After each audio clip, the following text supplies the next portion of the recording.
Here's your Storm Track 7 forecast. Happy Saturday evening, Eastern Iowa. I'm Storm Track 7 meteorologist Danny Cassidy. Well, it was a very, very nice day today. We had temperatures into the 60s, a little bit of a southerly breeze, but really overall can't complain too much about this Saturday with temperatures well above the normal mark of 39 degrees. And for tonight, we'll see low temperatures well above the normal low of 22, basically doubling it and then some in the mid to upper 40s. We'll have mostly clear skies, a few clouds moving in late. But again, the big difference why the temperatures are so warm, as you may have guessed, that wind stays strong out of the south, pretty much the way it was today out of the south at 10 to 20 with gusts up to 30. There is a Storm Track 7 yellow alert day due to the fact that we could see gusts gusting up to 45 miles per hour. And combine that with the fact that we're very dry and really low dew points. We'll see extreme fire danger, elevated fire danger during the day tomorrow, really for all of the day, but especially about 9 a.m. to about 6 p.m. in the afternoon. And speaking of those winds, as you see, will stay sustained around 10 to 20 tonight. Gusts up to 45 miles per hour tomorrow with those sustained winds, as you saw, anywhere from 20 to 30. But after sunset tomorrow, it does die down, thankfully.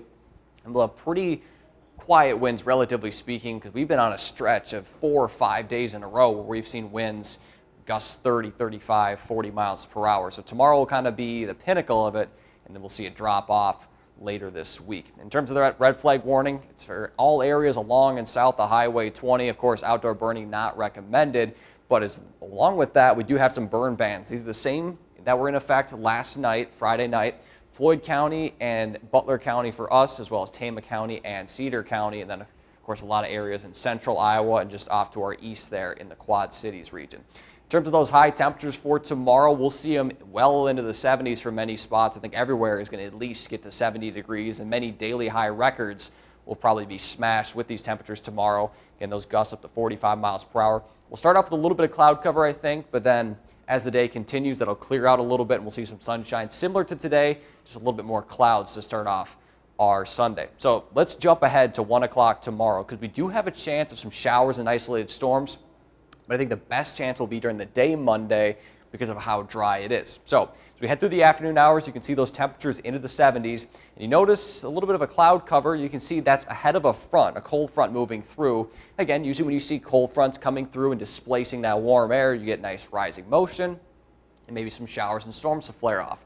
But similar to our system last week, we just don't have a lot of moisture to really supply those showers and storms, at least not initially. So you can see most of that stays off to our north and east, but as we get through the overnight hour and that temperature and dew point gets closer together, gets closer to saturation, we'll call it, that's when we'll see those chances of showers and isolated storms starting Monday, and really I think it'll be on and off during the day on Monday. Not expecting anything severe, but it's just something that we'll see kind of throughout the day Monday, the chance of at least. So the cold front you can see kind of right here in the mid-50s to the north and west, and then low 60s for our far southeastern regions. So the high temperatures are going to vary quite a bit during the day on Monday, and you can see kind of widespread at times. Again, we'll have to watch to see how much moisture we really have. If we have enough, then we'll definitely see a chance of this. But I do think it'll stay all as rain. You're seeing a little bit of blue and pink there. It'll stay all as rain, as we'll say well above freezing. Again, nothing severe expected, but a few showers and storms can't be ruled out.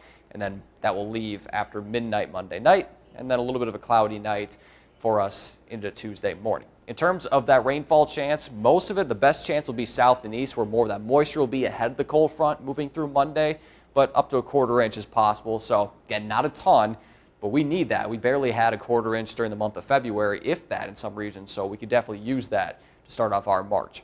Your city-by-city forecast for Waterloo, Dubuque, Cedar Rapids, and Iowa City. So Tuesday, after that cold front moves through, really not too bad. We're still in the upper 50s and low 60s, but we will slowly kind of diminish those high temperatures. And by Friday, Thursday night into Friday, I should say, we'll see a little bit of a rain chance. And this one looks to be a little bit more rain-filled, I should say, a little bit more moisture with this. And it'll be a little bit more seasonal, definitely, with temperatures in the mid-40s. That leaves Friday night and early Saturday. A little bit of a cooler weekend for sure. And of course, daylight saving time Saturday night into Sunday. But as we have been all basically winter, it looks like it rebounds quickly after that with temperatures near 60 by the following Tuesday.